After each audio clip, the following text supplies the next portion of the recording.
we were going to have you on last week, and then we bumped it because the White House just had their first big, what was it called? Digital Bitcoin conference, where they had all business leaders all together. Plus the FIFA guy. Plus, oddly, the FIFA guy. The FIFA guy. But also, that is not that surprising. It's not. When you're looking at kind of like global racketeering. Yeah, absolutely. You got to include FIFA. He wants to learn about new payment networks for bribery. I mean, clearly. Totally. He's probably one of the biggest users. But they all gathered at the White House, pre-Tesla December to Remember event, and to talk about Bitcoin, specifically the newly announced, strategic reserve? It's the strategic Bitcoin reserve, and then there's also a crypto reserve. The digital asset stockpile. Exactly. So it's a twofer. So, Jacob, I understand that you are, presumably with a last name Jewish, live in New York City. That's and right. are a journalist. Yep. So you don't maybe understand that in the real world where the rest of us fucking work, oil is strategic. Cheese is strategic. Women are strategic. And the U.S. keeps a huge stockpile of each of these things in different various crates or whatever in mountains.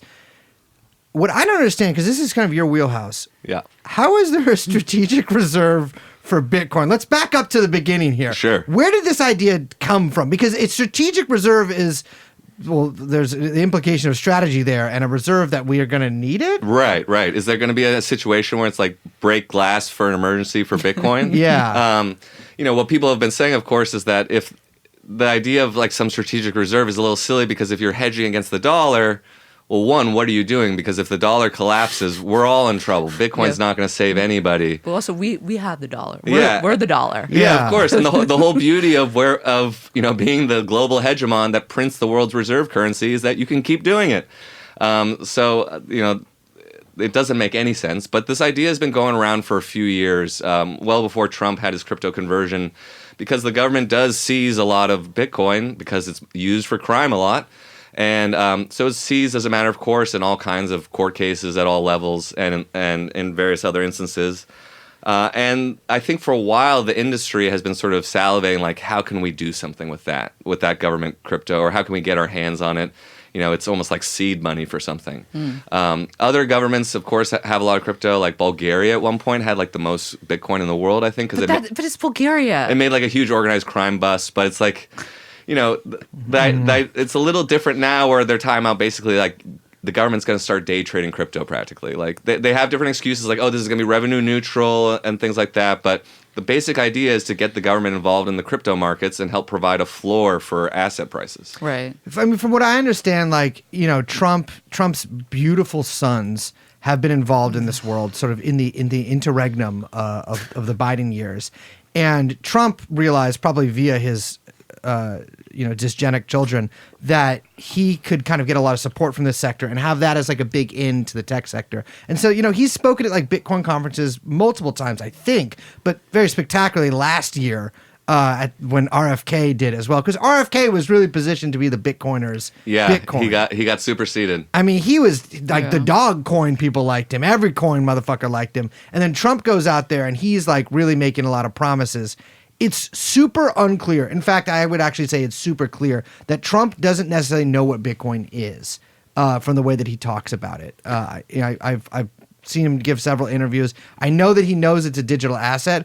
I'm not sure. I think he's probably in the same boat as the rest of us. We're like, I don't really see the use of this. Yeah. He said so in like 2021, by the way. Yeah. Yes. Very prominent. He was like, this doesn't seem to have any use value. And it was what you're saying, up until that, like he had to make the big deal with RFK that he starts embracing crypto. I remember I was working at the New Republic at the time, and I wrote just like, a daily take.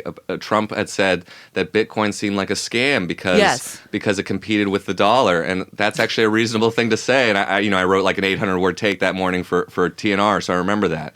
Like he actually had a somewhat grounded opinion about it. But obviously that changed. So the reserve is made up. I mean, and he promised this from like the get-go. And there's been a lot of hype in the coin community, which I'm not, but a certain Protestant diminutive friend that I have is a large member of, big time member of. He has gotten a lot of support from them because basically it's like if this happens, the kind of the thinking behind this was like if the government creates some kind of reserve, we didn't know what it was going to look like, but if that happens, like there might be like a big surge in the market and all of our coins are going to go up. And so when Trump was elected, I mean, everybody watched in delight, as I'm sure all our listeners did, as your Bitcoin portfolio soared. Yeah, wag me. Wag me. Wag me. Wag me not, however, because Bitcoin did not soar. It kind of. Yeah, so the government announced that it's not buying Bitcoin, that it just has Bitcoin. It's a hodler, and it's going to continue to hodl it. It seems so, but the way they're talking also is, I mean, Trump has said at that crypto conference that they had, like, oh, you're not supposed to sell it, right? He said something like that. He's like, no, then he's like, who the hell knows? Yeah, then he said, who the hell knows? To be fair, I agree. Yeah. I agree too. But, you know, they first definitely want to sort of take a census or an audit of, like, where is crypto in the various government accounts and then kind of put it all together. Wait, so can you explain that? Sure. Because, like, how does the government have Bitcoin? So, like, so for example, let's take the Silk Road as an example, which was a major case, but this happens in much smaller cases too. But you know, when the government took down the Silk Road, the dark web drug market, whose founder was recently pardoned by Trump, they seized a hell of a lot of Bitcoin that was in the wallets controlled by the founder there. Billions of dollars worth. And then there was also, but you know, this being crypto, there was some of that money was stolen from the Silk Road. Some of the cops working on that case stole money and then went to jail. Do you think they had the patience to hodl? Because I bet some of them sold so early and are now looking at those prices and are just like,